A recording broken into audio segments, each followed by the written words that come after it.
ನಮಸ್ಕಾರ. ನಾನು ನಿಮ್ಮ ಪ್ರಜ್ವಲ್ ಹೋಟೆಲ್ ಮಾತಾಡ್ತಿದ್ದು. ಇದು ನಂದು ಅಫಿಷಿಯಲ್ ಚಾನಲ್, ಸಬ್ಸ್ಕ್ರೈಬ್ ಮಾಡ್ರಿ. ಹಂಗ ಈಗ ಒಂದು ವಾರ ಪೋಸ್ಟ್ಮನ್ ಯಾವ IPL, ಯಾಕಂದ್ರೆ ಯುದ್ಧ ನಡೆಯೋ ಕಾರಣ ಸಿಂಧೂರ್ ವಾರ ನಡೆದಲ್ಲ, ಅದು ನಡೆಯುವ ರೀಸನ್ ಇಂದ ಈಗ ಒಂದು ವಾರ IPL ಪೋಸ್ಟ್ಮನ್ ಮಾಡ್ಯಾರ. ಪೋಸ್ಟ್ಮನ್ ಮಾಡಿದ್ರು ಏನ್ ಟೆನ್ಷನ್ ತಗೊಳ್ಳೋ ಅವಶ್ಯಕತೆ ಇಲ್ಲ. ನಮ್ಮ RCB ಫಾರ್ಮ್ನಾಗ ಐತಿ, ಕಪ್ ಗೆಲ್ಲುತ್ತನ್ನ ಹೆದರಿಕೆ ಮಾಡತ್ತಾರ ಅಂತ ಎಲ್ಲರ ತಪ್ಪು ಮಾಹಿತಿ ಕೊಡತ್ತಾರ. RCB ಅಭಿಮಾನಿಗಳ ಆತರ ಎಂತ ಮಾಹಿತಿ ಕೊಡ್ಬೇಡ್ರಿ. ಯಾಕಂದ್ರೆ ದೇಶ ನಮ್ಮ ಸೈನಿಕರು ಅಂತ ಬಂದ್ರೆ ಸಾಕಷ್ಟು ಜನ ಸೈನಿಕರು ತಮ್ಮ ಪ್ರಾಣ ಅಡಕಿಟ್ಟಲ್ಲಿ ಹೊರಡಾಕತ್ತಾರ.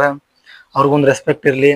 ಯಾಕಂದ್ರೆ ಸಾಕಷ್ಟು ನಾವಿಲ್ಲಿ ಆರಾಮಾಗಿ ಕುಂತೀವಿ ಅಂದ್ರೆ ಅಲ್ಲಿ ಯುದ್ಧ ನಡೆಯತೈತಿ, ನಾವಿಲ್ಲಿ ಆರಾಮಾಗಿ ಕುಂತೀವಿ ಅಂದ್ರೆ ಇದಕ್ಕೆ ಮೇನ್ ಕಾರಣ ನಮ್ಮ ಯೋಧರು. ಹಂಗ ಸಾಕಷ್ಟು ಕ್ರಿಕೆಟ್ ಆಟಗಾರರು ಸತ ಮೆಸೇಜ್ ಹಾಕತ್ತಾರ, ಸ್ಟೋರಿ ಹಾಕತ್ತಾರ, ಇನ್ಸ್ಟಾಗ್ರಾಮ್ದ ಪೋಸ್ಟ್ ಹಾಕ್ಯಾರ. ಹಂಗ ಕೊಹ್ಲಿ ಅವ್ರು ಹಾಕ್ಯಾರ. ಯಾಕಂದ್ರೆ ಮೊದ್ಲ ನಮ್ಗೆ ಫಸ್ಟ್ ಪ್ರಿಫರೆನ್ಸ್ ಇರೋದು ನಮ್ಮ ದೇಶ, ಆಮೇಲೆ ಕ್ರೀಡೆ, ದೇಶದ ಸೈನಿಕರ ಕುಟುಂಬ, ಅವ್ರಿಗೂ ನಾವು ಭಾಳ ಮಹತ್ವ ಕೊಡ್ಬೇಕು, ರೆಸ್ಪೆಕ್ಟ್ ಕೊಡ್ಬೇಕು. ಹಂಗ ನಿನ್ನೆ ನಡೆದಿದ್ದಂತ ಪಂಜಾಬ್ ವರ್ಸಸ್ ಡೆಲ್ಲಿ ಇತ್ತು.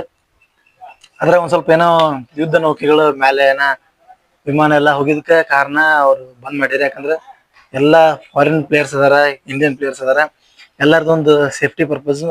ಅದಕ್ಕಿಂತ ಹೆಚ್ಚಾಗಿ ನಮ್ಮ ಏನು ಫ್ಯಾನ್ಸ್ ಅದಾರಲ್ಲ, ಫ್ಯಾನ್ಸ್ಗೆ ಯಾರಿಗೂ ಏನಾಗ್ಬಿಡುದಂತ ಹೈ ಅಲರ್ಟ್ ಮಾಡಿ ಮ್ಯಾಚ್ನ ಡ್ರಾ ಮಾಡಿ 2ಕ್ಕೂ 2 ಪಾಯಿಂಟ್ ಕೊಟ್ಟಾರ. ಆದ್ರೂ ನಾವು ಸೆಕೆಂಡ್ ಒಳಗದೀವಿ. ಟೇಬಲ್ ಇಡೀ ಟಾಪ್ ಒಳಗಿರೋದು GT ಐತಿ.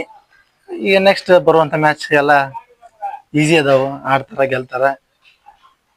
ಫೈನಲ್ ಹೋಗ್ತೀವಿ. ಈ ಸಲ ಕಪ್ ಮಾತ್ರ RCB ಹೊಡಿತೈತಿ. ಹಂಗ RCB ಶೇರ್ ಮಾಡ್ರಿ. ನೀವು ಯಾವ ಟೀಮ್ ಫ್ಯಾನರ್ ಆಗಿರಿ, ಆದ್ರ ಈಗ ನಡೀತಕ್ಕಂತ ಏನು ಯುದ್ಧ